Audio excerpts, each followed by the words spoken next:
독일 통일이 독일에게 그리고 독일 국민에게 어떤 의미를 가졌을까요?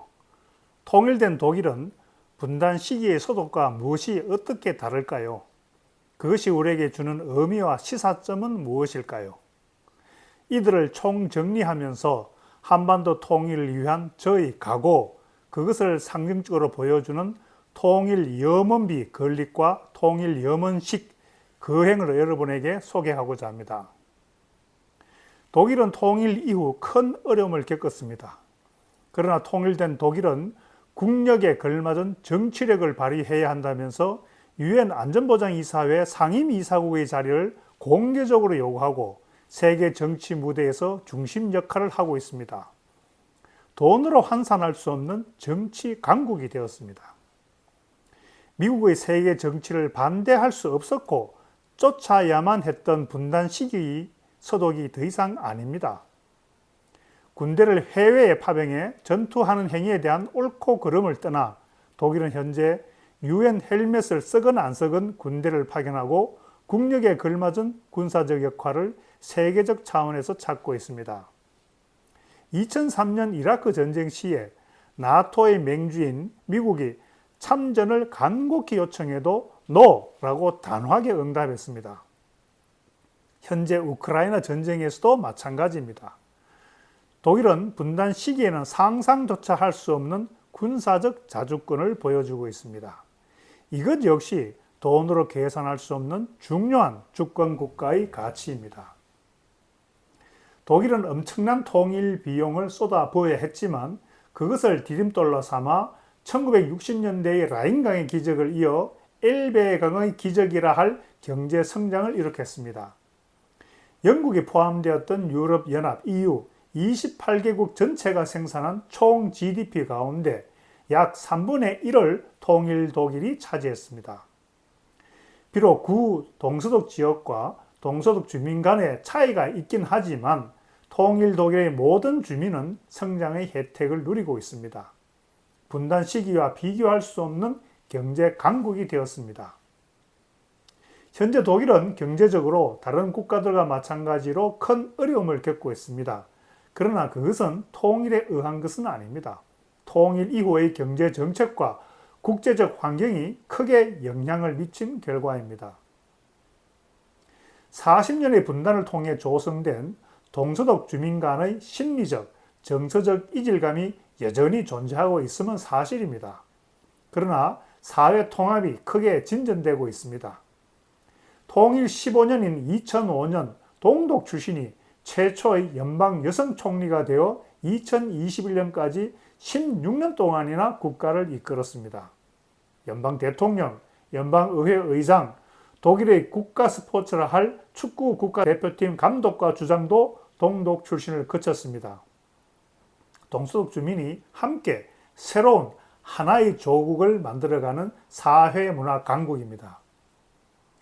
독일은 베를린 장벽이 무너지자마자 죽음의 지대였던 동서독 접경 지역을 인간과 자연 생태계가 화합하는 공간, 그리네스반트, 그린벨트로 만들었습니다.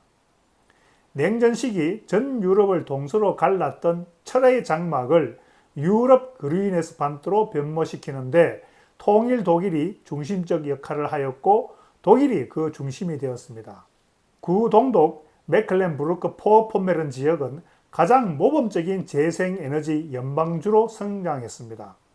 통일된 독일은 재생에너지 국가 브랜드 세계 1위이자 환경생태 강국이 되었습니다. 평화적으로 통일을 이룩한 독일은 정치, 군사, 경제, 사회문화, 환경, 생태적으로 분단 시절에는 꿈도 꿀 수 없었던 강력한 국가를 통일 이후 지난 30여 년 동안 건설했습니다. 통일은 대박이 아닙니다. 생각할 수 없었던 어려움과 역경을 통일된 국민이 이겨낼 경우 통일은 대박이 될 수 있다는 사실을 독일이 보여주었습니다.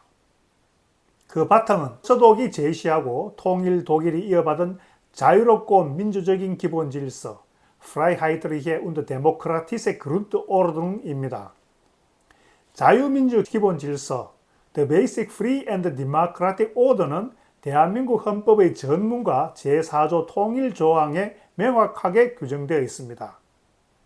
통일 36년을 맞는 독일은 이제 통일을 염원하는 국가가 아닙니다. 통일을 기념하는 국가가 되었습니다.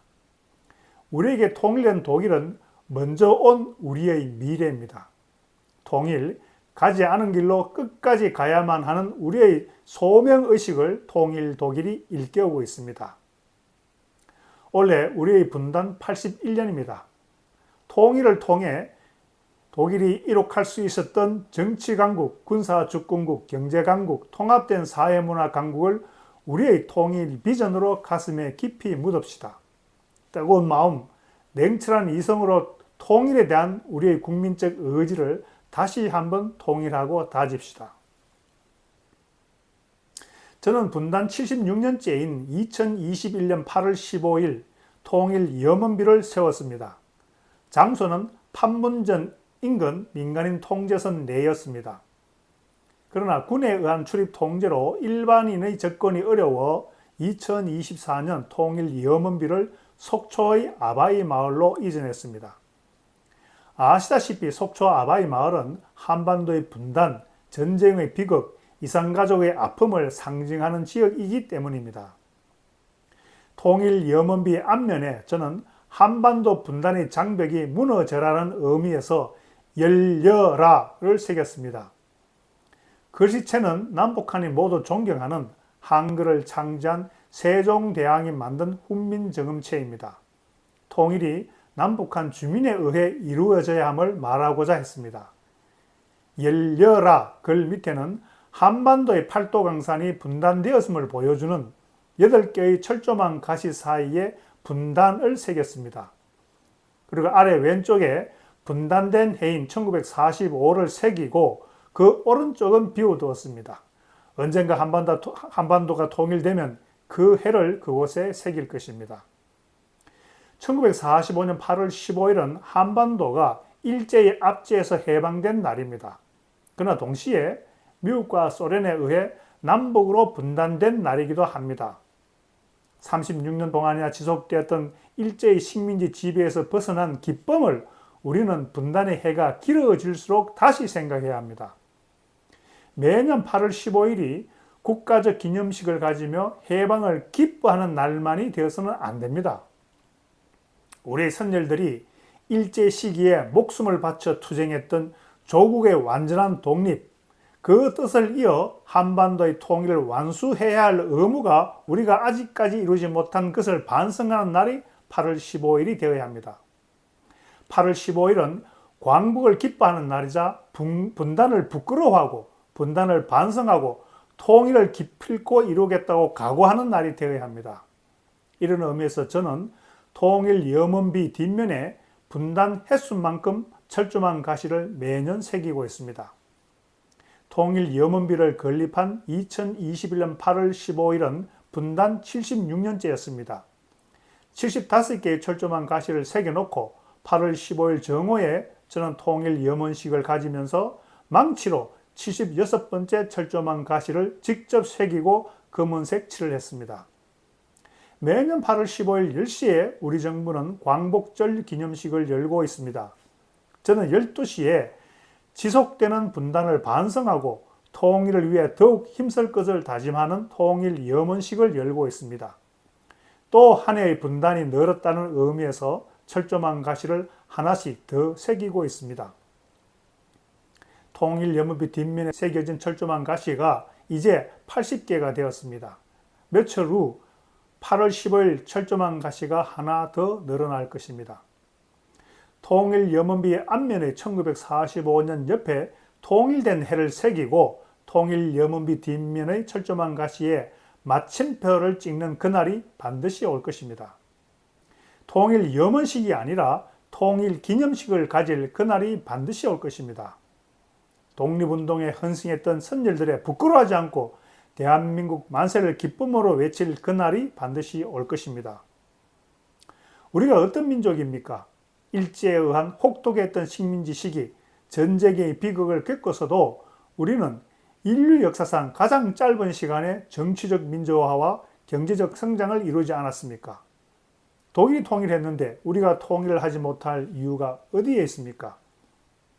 한반도 분단의 문을 열기 위해 우리 모두 열려라를 외칩시다.